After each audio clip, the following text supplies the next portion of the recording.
doTERRA's product support team is available to answer any questions or concerns you might have when using essential oils. A question that's often asked is, are essential oils safe to use on my kids? The answer is simple, yes.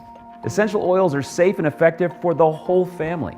To ensure you have a positive experience, follow these safety tips from doTERRA's Chief Medical Officer, Dr. David K. Hill. Essential oils are powerful. To ensure that you have a positive experience, use these tips to safely enjoy the amazing benefits of your favorite essential oils. First, avoid getting oils in your eyes or ears. You'll want to avoid contact with any sensitive areas on the body, so make sure that you wash your hands after applying oils. If you happen to get a little oil in your eyes, flush it out with olive, vegetable, or fractionated coconut oils. Your natural reaction might be to use water, but keep in mind that oil and water don't mix. Using water might actually make things worse.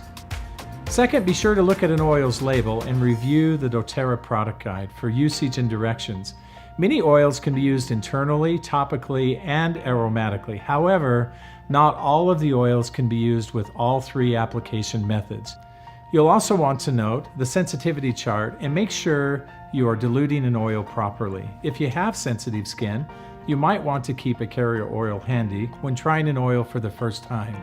You could also try the doTERRA Touch line, which features some of the most popular essential oils pre-diluted for use on small children or anyone with sensitive skin.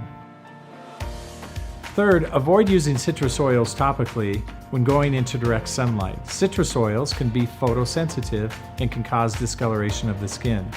Even using a tanning bed and using the citrus oils topically should be avoided. Finally, remember that because essential oils are very potent, a little goes a long way.